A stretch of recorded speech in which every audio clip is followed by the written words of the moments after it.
কয়লাভিত্তিক তাপবিদ্যুৎ কেন্দ্র যেন গলার কাঁটা। দূষণের কবলে পটুয়াখালীর বিস্তীর্ণ অঞ্চল। উন্নয়ন প্রকল্পে অর্থ ব্যয়ে সতর্ক সরকার, জানালেন উপদেষ্টা এম শাখাওয়াত। ঢাকার বাইরেও ভয়ঙ্কর হচ্ছে ডেঙ্গু। বরিশালের বিভিন্ন হাসপাতালে ভর্তি 200-র বেশি রোগী। মশক নিধনে নেই তৎপরতা, নগরবাসীর ক্ষোভ। এবং সরকার পরিবর্তন হলেও নৈরাজ্য কমেনি দক্ষিণাঞ্চলের পরিবহন ব্যবস্থায়। বছরের পর বছর চাঁদা তোলা হলেও জোটেনি শ্রমিকের ভাগ্যে। হদিস নেই বিভিন্ন ফান্ডের কোটি কোটি টাকার। আমন্ত্রণ সময় সংবাদের নিয়মিত আয়োজন। বিভাগীয় সময় থাকছি সপ্তাহের 7 দিন, ভিন্ন ভিন্ন বিভাগের সংবাদ নিয়ে। আজ থাকছে বরিশাল বিভাগ, সঙ্গে আছি আমি ওমর ইনান। কয়লাভিত্তিক একাধিক তাপবিদ্যুৎ কেন্দ্র যেন গলার কাঁটা হয়ে দাঁড়িয়েছে পটুয়াখালীবাসীর জন্য। পরিবেশ দূষণ এবং জীববৈচিত্র্য, বনাঞ্চল ও মৎস্য সম্পদের ক্ষতি নিয়ে শঙ্কিত উপকূলের বাসিন্দারা। পরিবেশবাদীরা বলছেন, কয়লা থেকে কার্বন ডাই অক্সাইড, বিষাক্ত সালফার, সীসা ও ভারী ধাতু নির্গমনের কারণে বিদ্যুৎ কেন্দ্রের আশপাশের বিস্তীর্ণ অঞ্চলে তৈরি হয়েছে মারাত্মক স্বাস্থ্য ঝুঁকি। তবে কর্তৃপক্ষের দাবি, পরিবেশের ক্ষতি না করেই নির্মাণ করা হয়েছে বিদ্যুৎ কেন্দ্র। চিমনি দিয়ে বের হচ্ছে কয়লা পোড়া ধোঁয়া। 200 ফুট উঁচু চিমনি দিয়ে ধোঁয়া বের হয়ে উড়ে যাচ্ছে আকাশে। পায়রার কয়লা ভিত্তিক 1320 মেগাওয়াট তাপবিদ্যুৎ কেন্দ্রে বিদ্যুৎ উৎপাদনের জন্য প্রতিদিন 12 থেকে 13,000 মেট্রিক টন কয়লা পোড়ানো হয়। পরিবেশবিদরা বলছেন, কয়লা ভিত্তিক বিদ্যুৎ কেন্দ্র অন্যান্য যে কোনো ধরনের বিদ্যুৎ কেন্দ্র থেকে বেশি কার্বন ডাই অক্সাইড নির্গমন করে। এছাড়া বিষাক্ত sulphur die oxide, nitrogen, cadmium, সীসা, ছাই, গ্যাস ও ভারী ধাতু পরিবেশে নির্গমনের ফলে বিদ্যুৎ কেন্দ্রের আশপাশের বিস্তীর্ণ অঞ্চল দূষণের কবলে পড়েছে। এতে মারাত্মক স্বাস্থ্য ঝুঁকি তৈরি হয়েছে। এমনকি ঝুঁকিতে আশপাশের বন্য ও জলজ প্রাণীও। উপর থেকে দেখলে মনে হবে ডেভেলপমেন্ট, কিন্তু ভিতর থেকে একটা বড় ধরনের ডিস্ট্রাকশন। এটি শুধুমাত্র ইস্যুস না, এলাকার ক্রাইম রেট থেকে শুরু করে টোটাল বায়োডাইভার্সিটির উপরে এর একটা বিরূপ প্রতিক্রিয়া আছে। যদিও কর্তৃপক্ষ শুরু থেকেই বলে আসছে, পরিবেশের ক্ষতি না করে করা হয়েছে বিদ্যুৎ কেন্দ্র। ডিপার্টমেন্ট অফ এনভায়রনমেন্ট সবসময় আমাদেরকে অনলাইনে মনিটর করে যে আমাদের ইমিশন কত, ইমিশনের রেকর্ডগুলো তারা সবসময় মনিটর করতো। 99% হচ্ছে আপনার অ্যাশ আমরা রিমুভ করি, 93 থেকে 94% আমরা সালফারকে রিমুভ করে দিই। আলট্রা সুপার ক্রিটিক্যাল প্রযুক্তির মাধ্যমে দূষণ রোধের দাবি করা হলেও মূলত প্রযুক্তির মাধ্যমে দূষণ সর্বোচ্চ 10% কমানো যায় বলে মনে করেন গবেষকরা। কয়লা পোড়ানোর ফলে যে সালফার ডাই অক্সাইড বা কার্বন ডাই অক্সাইড ইমিট হচ্ছে, সেটাকে অবশ্যই সহনশীল মাত্রায় অথবা কোনো কন্ট্রোল কন্ডিশন আমাদেরকে অপারেট করতে হবে। অন্যথায় এই অঞ্চলের জলজ, স্থলজ ও পরিবেশের উপর বিরূপ প্রভাব পড়বে। বাংলাদেশ ও চীনের যৌথ বিনিয়োগে 2017 সালে পটুয়াখালীতে নির্মাণ করা হয় পায়রা তাপবিদ্যুৎ কেন্দ্র। এর 2 বছর পর 2019 সালে এর পাশেই নির্মাণ করা হয় RNPL তাপবিদ্যুৎ কেন্দ্র। সময় সংবাদ, পটুয়াখালী। পায়রা বন্দরের বিভিন্ন প্রকল্পের টাকা শতভাগ সঠিকভাবে ব্যবহার নিশ্চিত করা হবে বলে জানিয়েছেন নৌ পরিবহন, বস্ত্র ও পাট মন্ত্রণালয় উপদেষ্টা অবসরপ্রাপ্ত brigadier general doctor M Sakhawat Hossain. সকালে পায়রা বন্দরের উন্নয়ন প্রকল্পগুলো পরিদর্শনে আসেন এম শাখাওয়াত হোসেন। পরে সাংবাদিকদের সঙ্গে মত বিনিময়কালে তিনি জানান, বন্দরের কানেক্টিভিটি উন্নয়ন করতে 4 লেন সড়ক ও রেল লাইনের কাজ দ্রুত শুরু করতে হবে। এছাড়া দেশের আমদানি পণ্যের কিছু অংশ এ বন্দরে খালাস করা হবে হলে অন্য বন্দরের উপর চাপ কমবে। এছাড়া সঠিক ব্যবস্থাপনার মাধ্যমে বন্দরের মূল চ্যানেলের নাব্য ধরে রাখারও আশ্বাস দেন তিনি। রেলওয়ে লাইন এবং রাস্তা যদি না হয় তাহলে এই পোর্টের ভায়াবিলিটি খুব ডিফিকাল্ট হবে। আশা করি সেটা হবে। আপাতত কোনো কারণে স্লো হয়ে গেছে, হয়তো এগুলো প্ল্যানিং হয়ে আছে, সেগুলো হবে। একটা পোর্ট হয়েছে 13-14 বছর, আরও ভালো হতে পারতো কিনা আই ডোন্ট নো। অতীতে আর যাওয়ার দরকার নাই, কারণ অতীত গিয়ে কোনো লাভ হবে না। এটাকে এখন যাতে ভায়াবল হয় সেটা সব দিক থেকে আমাদের চেষ্টা করতে হবে। বিলের জলে লাল শাপলার হাসি, নৌকায় ঘুরে সৌন্দর্য উপভোগে প্রকৃতি প্রেমীদের ভিড়।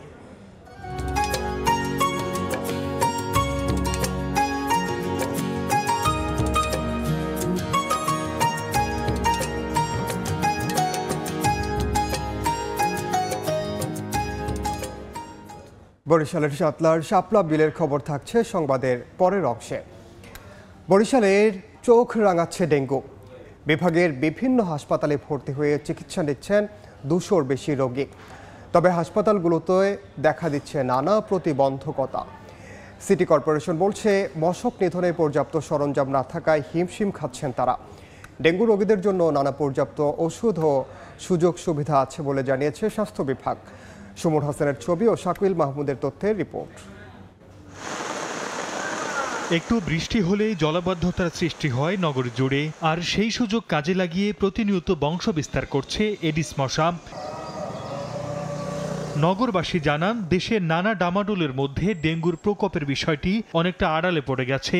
সিটি কর্পোরেশন থেকে যে মশার ওষুধ দেয়া হয় তা নিয়ে আছে নানা অভিযোগ। সিটি কর্পোরেশন মাসের ভিতর 2-1 একটা ধোয়ার মতো একটা ওষুধ দেয়, কিন্তু তার কোনো উপকারিতা আমি পাই না। আগে 10টি ফগার মেশিন ও 45টি হ্যান্ড স্প্রে থাকলেও বর্তমানে 9টি ফগার মেশিন ও 20টি হ্যান্ড স্প্রে দিয়ে 55 জন কর্মচারী 30টি ওয়ার্ডে মশক নিধন কার্যক্রম চালাচ্ছে। তবে 30টি ফগার মেশিন ও 90টি হ্যান্ড স্প্রের চাহিদা দিয়ে একটি টেন্ডার দেয়া হয়েছে। যেহেতু আমাদের নতুন টেন্ডার পাস হয়েছে, আমাদের ওষুধগুলো যাতে ভালো মানের আসে এবং সেই সাথে আমাদের পর্যাপ্ত পরিমাণ মেশিনও যাতে থাকে। বরিশাল শের-ই-বাংলা মেডিকেল কলেজ হাসপাতাল ঘুরে দেখা যায় অন্য রোগীর সঙ্গে চিকিৎসা চলছে ডেঙ্গু রোগীর, ব্যবস্থা নেই পর্যাপ্ত মশারির। হাসপাতাল পরিচালক জানান, 500 শয্যার হাসপাতালে 3000 রোগীর সেবা দেওয়ার পর ডেঙ্গু রোগীদের নিয়ে বিপাকে তারা। মশারি সাথে করে নিয়ে আসছে, কিন্তু টানানোর কোনো ব্যবস্থা নাই, টানাতে পারতেছি না। স্বাস্থ্য বিভাগের তথ্য মতে বরিশাল বিভাগের বিভিন্ন হাসপাতালে বর্তমানে প্রায় 200 ডেঙ্গু রোগী ভর্তি হয়ে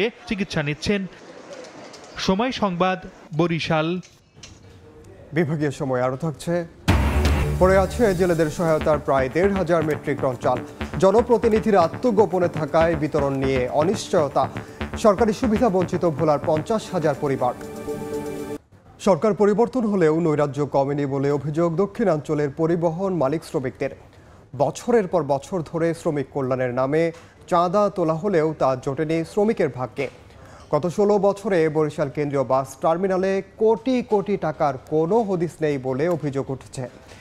শ্রমিক কল্যাণ বাদেও লুটপাট হয়েছে অন্য সব ফান্ডেরও টাকা। সুজয় দাসের ছবিতে অপূর্বপুর রিপোর্ট। পদ্মা সেতু চালুর পর ঢাকা বরিশাল রুটে যান চলাচল বেড়েছে কয়েক গুণ, সেই সঙ্গে বেড়েছে চাঁদাবাজির ধরনও। শ্রমিকদের কল্যাণের অজুহাতে দূরপাল্লার বাস থেকে 350 টাকা ও অভ্যন্তরীণ পরিবহনের বাস থেকে প্রতিদিন 120 টাকা হারে মাসে কয়েক লাখ টাকা চাঁদা তোলা হতো বলে অভিযোগ উঠেছে। তবে এসব টাকা কোন খাতে ব্যয় হয়েছে তা জানেন না চালক ও সুপারভাইজাররা। প্রতি মাসে 20 টাকা করে দেই কাটে। 14-1500 শ্রমিক আছে। মারা গেলে তাদের এককালীন কিছু টাকা দেওয়ার কথা, তবে এতে আমাদের শ্রমিক ইউনিয়নে বহুত টাকা বজ্জি গেছে। বহুত লোক আছে যে আইসা ধর্ণা ধরে বসে রয়েছে তাদের কাছে মৃত ব্যক্তির পণের টাকার জন্য, কিন্তু তারা পায় নাই। পরিবহন শ্রমিকদের দাবি, তাদের কোনো শ্রমিকের স্বাভাবিক মৃত্যুতে ইউনিয়ন থেকে নগদ 40,000 ও দুর্ঘটনায় নিহত হলে নগদ 50,000 টাকা দেওয়ার কথা থাকলেও বিগত 16 বছরে মারা যাওয়া 1.5 শতাধিক নিহত শ্রমিকের পরিবারকে সেই অর্থ পরিশোধ না করে নিজেরাই আত্মসাৎ করেছেন পরিবহন নেতারা। গত 16 বছর টার্মিনালের কাঙ্ক্ষিত উন্নয়ন তো হয়নি, বরং বহিরাগতদের এনে দখল করে অর্থ লোপাটের রাজ্য গড়েছিল বলে অভিযোগ শ্রমিক নেতাদের। এমনকি শ্রমিক কল্যাণের নামে কেনা 5টি বাস বিক্রি করে লুটপাট করা হয়েছে বলেও অভিযোগ তাদের। এই সংগঠন 60 লক্ষ টাকা দেনা আছে এখন বর্তমানে। আমরা যদি এক কাপ যদি মেহমান আসে, এক কাপ যদি চা খাওয়াই, পকেটে টাকা দিয়ে, যদি আমরা জেনুইন ড্রাইভার আমরা থাকি নেতা, তাহলে শ্রমিকের কল্যাণে কাজ হবে। যদি বহিরাগত আবার দলীয়ভাবে আসে, তাহলে শ্রমিকের আশা করা যায় না। জেলা আওয়ামী লীগের সভাপতি ও সাবেক চিফ হুইপ আবুল হাসনাত আবদুল্লাহর বদৌলতে 2012 থেকে 2019 এবং 2023 সালের জুন থেকে অক্টোবর পর্যন্ত বরিশাল বাস মালিক সমিতির সভাপতি পদের দায়িত্ব পালন করেন তৎকালীন জেলা শ্রমিক লীগের সভাপতি আফতাব হোসেন। 2022 সালের মার্চ থেকে 2023 সালের মার্চ পর্যন্ত গোলাম মোর্শেদ এবং 2023 সালের নভেম্বরে সাবেক সিটি মেয়র খোকন আবদুল্লাহর সহযোগিতায় দায়িত্ব নেন মহানগর ছাত্রলীগের সাবেক সাধারণ সম্পাদক অসীম দেওয়ান। অপূর্ব অপু, সময় সংবাদ, বরিশাল। ছাত্র জনতার অভ্যুত্থানের পর আত্মগোপনে চলে গেছেন ভোলার বেশিরভাগ ইউপি চেয়ারম্যান ও মেম্বার। এ কারণে জেলেদের সহায়তার প্রায় 1,500 মেট্রিক টন চাল খাদ্য গুদামে পড়ে আছে। নতুন কোনো সিদ্ধান্ত না হওয়ায় চাল বিতরণ নিয়ে দেখা দিয়েছে অনিশ্চয়তা। সুবিধা থেকে বঞ্চিত হচ্ছে ভোলার 58 ইউনিয়নের 50,000-এরও বেশি জেলে পরিবার। তবে শিগগিরই চাল বিতরণের আশ্বাস মৎস্য বিভাগের। উৎপল দেবনাথের ছবিতে নাসির উদ্দিন লিটনের রিপোর্ট। সরকারি নির্দেশনা অনুযায়ী ২০ মে থেকে ২৩ জুলাই পর্যন্ত ৬৫ দিন সাগরে মাছ ধরায় ছিল নিষেধাজ্ঞা। এ সময় কর্মহীন ছিলেন জেলার প্রায় ৭০,০০০ জেলে।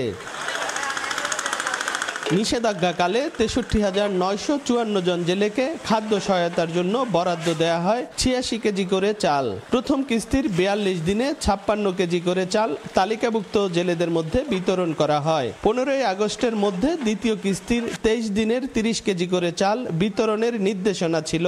এর মধ্যে ৫ আগস্টের ছাত্র জনতার অভ্যুত্থানের পর আত্মগোপনে চলে যান জেলার বেশিরভাগ ইউনিয়ন পরিষদের চেয়ারম্যান মেম্বার। এতে আটকে যায় ৫২টি ইউনিয়নে ১,৫২০ মেট্রিক টন চাল বিতরণ। বিপাকে পড়েন ৫০,০০০-এর বেশি জেলে। সহায়তা না পেয়ে অভাবে দিন কাটছে জেলে পরিবারগুলোর। বর্তমানে সহায়তার চাল জেলার খাদ্য গুদামে পড়ে আছে। ৬৫ দিনের যে অভিযানটা দিছে, অভিযানটা আমরা খুব সুন্দরভাবে পালন করছি, আমরা যাই নাই, কিন্তু সরকারি কোনো বরাদ্দ আমরা পাই নাই। এলাকার মেম্বার সব বলে গেছে, কিন্তু আমাকে বিগত 2 মাসের চালটা আমাকে 2বারের চালটা আমাকে আটকে গেছে। অনুদানটা তো আমরা পাইনি, এখানে অনেক কষ্টে আছি। মৎস্য বিভাগকে বলতেছি যে আপনাদের দায়িত্বে নিয়েও জেলেদের মাঝে চালটা বিতরণ করা হোক। তবে শিগগিরই উপজেলা নির্বাহী কর্মকর্তার মাধ্যমে চাল বিতরণের ব্যবস্থা নেয়ার কথা জানিয়েছে মৎস্য বিভাগ। ১ জুলাই থেকে ২৩ জুলাই ২৩ দিনের যে ৩০ কেজি করে চালটা, এটা আমরা ৬টি ইউনিয়নে বিতরণ করেছি। বাকি যে ৫২টি ইউনিয়ন, এটা খুব শীঘ্রই এই সপ্তাহের মধ্যে বিতরণ করব। এটা বাকি ছিল। জেলায় নিবন্ধিত জেলের সংখ্যা ১,৭০,০০০। নাসির উদ্দিন লিটন, সময় সংবাদ, ভোলা। এ নিয়ে আরও জানাতে ভোলা জেলা মৎস্য কর্মকর্তার কার্যালয়ে আছেন সহকর্মী নাসির উদ্দিন লিটন। সরাসরি যাচ্ছি তার কাছে। লিটন, সমুদ্রে মাছ ধরার যে নিষেধাজ্ঞা ছিল সেটা জুলাই শেষ হয়েছে আজ থেকে প্রায় 2 মাস আগে, কিন্তু এই কর্মহীন যে সমস্ত জেলেরা ছিল সেই জেলেদের জন্য সরকার যে খাদ্য সহায়তা বরাদ্দ দিয়েছিল, সেই খাদ্য সহায়তার দ্বিতীয় কিস্তি এখন পর্যন্ত বিতরণ করা হয়নি। এখানকার প্রায় ৬৪,০০০ জেলের জন্য এখানে এই নিষেধাজ্ঞাকালীন সময় ৮৬ কেজি করে খাদ্য সহায়তা বরাদ্দ দিয়েছিল সরকারের পক্ষ থেকে, কিন্তু এর মধ্য থেকে প্রথম কিস্তির ৫৬ কেজি করে চাল কিন্তু জেলেরা যারা এই কর্মহীন ছিল, নিষেধাজ্ঞার আওতাধীন যে সমস্ত জেলেরা ছিল তারা পেয়েছে। কিন্তু পরবর্তী যে দিনগুলো ছিল ২৩ দিনের ৩০ কেজি করে যে খাদ্য সহায়তা ছিল, সেই চালগুলো আসলে এখন পর্যন্ত বিতরণ হয়নি। ৫২০ মেট্রিক টন চাল ভোলার বিভিন্ন খাদ্য গুদামে অলস পড়ে আছে।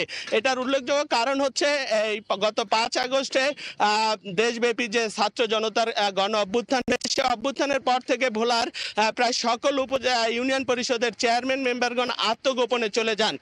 সরকারি নিষেধাজ্ঞা ছিল যে 15 আগস্টের মধ্যে এ চাল বিতরণ দপ্তর থেকে ২৮ জুলাই এই ধরনের চালের যে ডিউ ছাড়পত্র, সে ছাড়পত্র সংশ্লিষ্ট উপজেলা কিন্তু পাঠানো হয়েছিল। আমরা জেলা মৎস্য অফিস সূত্রে যে তথ্যটি পেয়েছি, এর মধ্যে 5 আগস্টের আগে ভোলার ৫৮টি ইউনিয়নের মধ্যে মাত্র 6টি ইউনিয়নে চাল বিতরণ করা হয়েছে। বাকি ইউনিয়নগুলোতে এখন পর্যন্ত চাল বিতরণ করা হয়নি। ইতিমধ্যে 15 আগস্টে তাদের মেয়াদ শেষ হয়ে যাওয়াতে জেলা মৎস্য অফিস থেকে সংশ্লিষ্ট মন্ত্রণালয়ে চাল বৃদ্ধির মেয়াদ বাড়ানোর জন্য চিঠি দেওয়া হয়েছে। আমরা মৎস্য অফিস জানিয়েছে যে সে চিঠির গতকালকে উত্তর এসেছে এবং এই মাসের চলতি মাসের 30 সেপ্টেম্বর পর্যন্ত এটার মেয়াদ বাড়ানো হয়েছে। তারা সে বিষয়টি সংশ্লিষ্ট উপজেলা নির্বাহী অফিসারকে জানিয়ে দিয়েছেন। আমরা বিভিন্ন ইউনিয়নে এবং উপজেলা খোঁজ নিয়ে যেটি জানতে পেরেছি, আসলে বড় ধরনের সমস্যা হচ্ছে যে চালগুলো বিতরণের প্রক্রিয়া নিয়ে।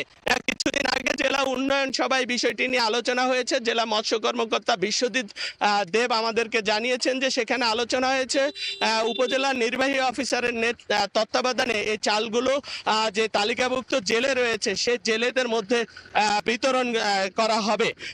আমরা মৎস্য অফিসের তথ্য অনুযায়ী যে বিষয়গুলো রয়েছে, এখন পর্যন্ত চরফেশনে 17,561 জন সুবিধাভোগী, মনপুরা 10,185 87 জন, লালমোহনে 8,804 জন, তজুমুদ্দিনে 4,506 জন, বুরহানুদ্দিনে 7,650 জন, দৌলতখানে 11,550 এবং ভোলা সদর উপজেলায় 3,698 জন সুবিধাভোগী রয়েছে।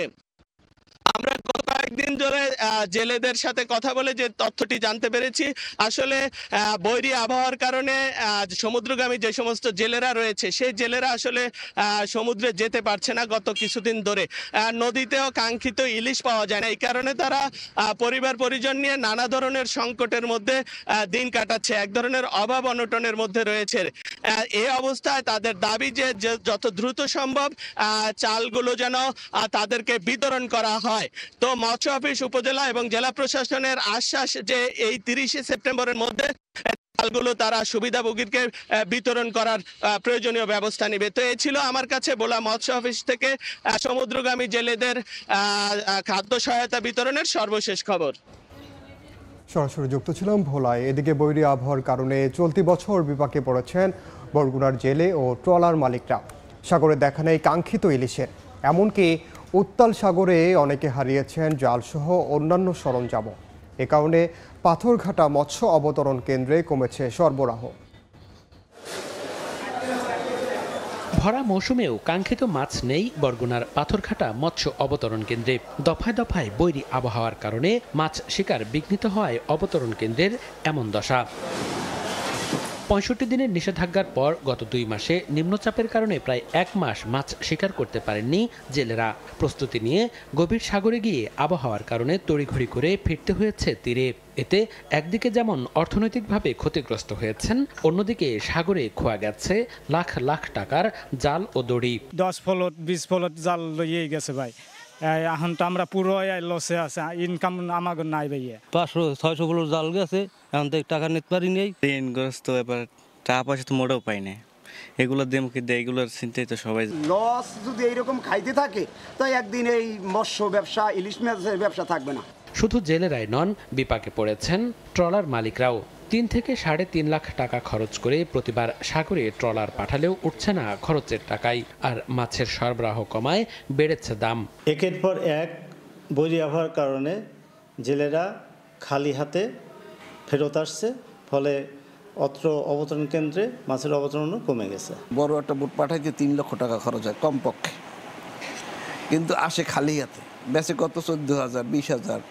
এই বেচলে তো মালিকও থাকে না, জেলেরাও থাকে না।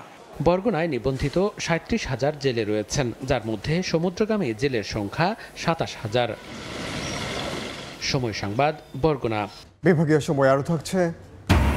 ঝালকাঠিতে চুন শিল্পে আধুনিকতার ছোঁয়া, কম সময়ে মেশিনে উৎপাদন ও প্যাকিং। কাঁচা মালের ঊর্ধ্বমূল্যে কাঙ্ক্ষিত দাম না পাওয়ায় লোকসানের শঙ্কা। চাকরি স্থায়ী করার দাবিতে কর্মবিরতি পালন করেছেন ভোলার West zone power distribution company ওজোপাডিকোর কর্মচারী শ্রমিকরা। সকালে জেলা শহরের প্রতিষ্ঠানটির কার্যালয়ের সামনে বিক্ষোভ করেন পিচ রেট কর্মচারী ও লাইন সাহায্যকারী শ্রমিকরা। এই সময় তারা জানান, বর্তমানে এ 2 পদে যে পরিমাণ বেতন দেয়া হয় তাতে কারো সংসার চলে না। এতে মানবেতর জীবনযাপন করতে বাধ্য হচ্ছেন শ্রমিকরা। শিগগিরই তাদের মজুরি পুনর্নির্ধারণ করার পাশাপাশি যোগ্যতা অনুযায়ী নিয়োগের মাধ্যমে চাকরি স্থায়ীকরণের দাবি জানান তারা।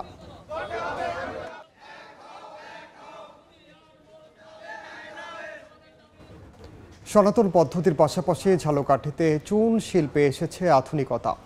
এখন মেশিনে চুন তৈরি করে প্যাকিংও করা হচ্ছে। এরপরও নানা সংকটে কাঙ্ক্ষিত লাভ মিলছে না বলে জানান উদ্যোক্তারা। অবশ্যই শিল্পকে টিকিয়ে রাখতে সার্বিক সহযোগিতার আশ্বাস বিসিকের। পলাশ রায়ের পাঠানো তথ্য ও শামীম হোসেনের ছবি নিয়ে রিপোর্ট। মাছের ঘের খালবিল থেকে সংগ্রহ করা হয়েছে শামুক ও ঝিনুক। প্রথমে পরিষ্কারের পর তা দেয়া হচ্ছে একটি মেশিনের মধ্যে। নানা প্রক্রিয়ার মধ্য দিয়ে তৈরি হচ্ছে চুন, একই সঙ্গে প্যাকিংও করা হচ্ছে একই মেশিনে।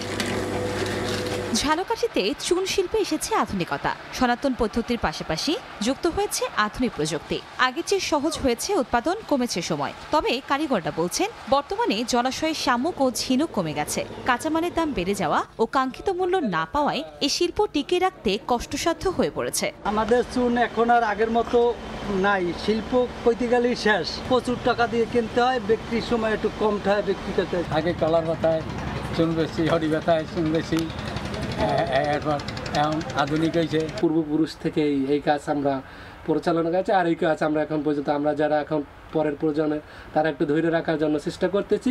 তবে চুন শিল্পকে টিকিয়ে রাখতে উদ্যোক্তাদের সার্বিক সহযোগিতার কথা জানায় বিসিক কর্তৃপক্ষ। এই শিল্পের সাথে যারা জড়িত তাদেরকে কারিগরি এবং আর্থিক সহায়তার জন্য বিসিক সবসময় প্রস্তুত। ওনাদের যদি প্রয়োজন হয় বিসিক সর্বাত্মক সহায়তা করবেন। বংশ পরম্পরায় ঝালকাঠিতে চুন শিল্পের সঙ্গে জড়িত কৌড়া সম্প্রদায় মানুষ। জেলার 10টির বেশি চুন কারখানার সঙ্গে জড়িত শতাধিক পরিবার। সময় সংবাদ, ঝালকাঠি। মৌসুমের শেষ সময়ে পর্যটকের ভিড় বরিশালের বিল অঞ্চল সাতলায়। ফুলের ওপর লাল রঙের ঝিলিক আর প্রকৃতির নিপুণ সৌন্দর্য দেখতে ছোট ছোট নৌকায় বিলে ঘুরে বেড়ান প্রকৃতিপ্রেমী পর্যটকরা। তবে যোগাযোগ ব্যবস্থার উন্নয়নের পাশাপাশি পর্যটন কর্পোরেশনের বিশ্রামাগার চালুর দাবি স্থানীয়দের। সুজয় দাসের ছবিতে অপূর্ব অপুর আরও একটি রিপোর্ট।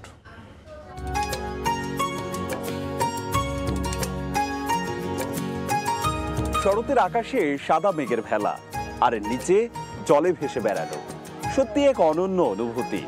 চারপাশে যখন নানান সংঘাত, দ্বন্দ্ব, মানুষের মন অস্থির, তখন একটু প্রশান্তির আশায় প্রকৃতির অপরূপ সৌন্দর্যে বিমোহিত হয়ে মানুষ ছুটে চলছে প্রকৃতির মাঝেই। দর্শক, আমরা আজ এসেছি বরিশালের উজিরপুর উপজেলার সাতলা বিলে। এখানে বিলের পর বিল যেন লাল গালিচা বেছানো হয়েছে লাল শাপলায়।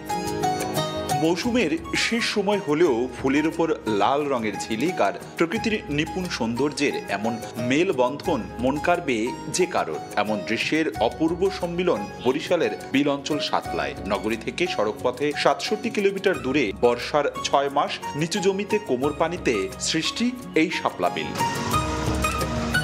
রাতে ফোটা শাপলা ধীরে ধীরে ঘুমিয়ে পড়ে রোদে। শাপলার সৌন্দর্য দেখতে যেতে হবে রোদ প্রখর হওয়ার আগে। ভোর থেকে ছোট ছোট নৌকায় করে বিলে ঘুরে বেড়াতে শুরু করেন প্রকৃতিপ্রেমীরা। এখানে অনেক কথা শুনেছি যে অনেক সুন্দর জায়গা, তো শেষ পর্যন্ত আমরাও আসলাম। প্রথমবার আসছি সাতলায়, অনেক ভালো লাগতেছে। লাল শাপলার বিল এই যে একটা স্বর্গরাজ্য মনে হয়। স্থানীয়রা জানান, যোগাযোগ ব্যবস্থার উন্নয়নের পাশাপাশি পর্যটন কর্পোরেশনের বিশ্রামাগারটি চালু হলে পর্যটক আরো বাড়বে। পাশাপাশি বিলের শাপলা বাজারে বিক্রি করে লাভবান হবে কৃষকরা। ভাড়াটা সমন্বয় করে এবং সবার সাধ্যের ভিতরে নিয়ে আসে, তাহলে পর্যটকদের জন্য সুবিধা হয়। এটা অনেক বড় একটা পর্যটন কেন্দ্র হতে পারে যদি আসলে প্রশাসন এটার দিকে সুদৃষ্টি দেয়। প্রায় 10,000 একর আয়তনের জলাভূমিতে বছর জুড়ে শাপলা ফুল ফোটে।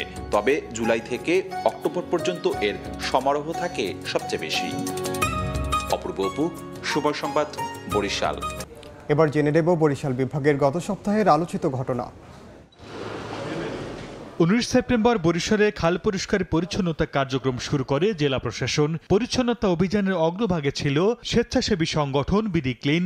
এছাড়া বিভিন্ন শ্রেণী পেশার 5 শতাধিক মানুষও এতে অংশ নেন। প্রথম দিনে পরিষ্কার করা হয় মরকখোলার পোল অংশে। 21 সেপ্টেম্বর পটুয়াখালীর কলাপাড়া উপজেলা স্বাস্থ্য কমপ্লেক্সে শিশু ওয়ার্ডে 8 নম্বর বেডে নবজাতককে নিয়ে অবস্থান করছিলেন এক মা। রাত 8টার দিকে নবজাতককে ঘুম পাড়িয়ে চলে যান তিনি। পরে গভীর রাত পর্যন্ত তিনি ফিরে না আসায় নার্সরা ওই নবজাতককে আবাসিক মেডিকেল অফিসার ডাক্তার JH খান লেলিনের হেফাজতে রাখেন। বিভাগীয় সময়ের শীর্ষ সংবাদগুলো জানিয়ে দিচ্ছি আরেকবার। কয়লা ভিত্তিক তাপবিদ্যুৎ কেন্দ্র যেন গলার কাঁটা। দূষণের কবলে পটুয়াখালীর বিস্তীর্ণ অঞ্চল। উন্নয়ন প্রকল্পে অর্থ ব্যয় সতর্ক সরকার, জানালেন উপদেষ্টা এম শাখাওয়াত। ঢাকার বাইরেও ভয়ঙ্কর হচ্ছে ডেঙ্গু। বরিশালের বিভিন্ন হাসপাতালে ভর্তি 200-র বেশি রোগী। মশক নিধনে নেই তৎপরতা, নগরবাসীর ক্ষোভ। এবং সরকার পরিবর্তন হলেও নৈরাজ্য কমেনি দক্ষিণাঞ্চলের পরিবহন ব্যবস্থায়। বছরের পর বছর চাঁদা তোলা হলেও জোটেনি শ্রমিকের ভাগ্যে। হদিস নেই বিভিন্ন ফান্ডের কোটি কোটি টাকার। এই ছিল বিভাগীয় সময়ে। আগামীকাল থাকবো রংপুর বিভাগের আয়োজন নিয়ে। সঙ্গে থাকুন সময়ে।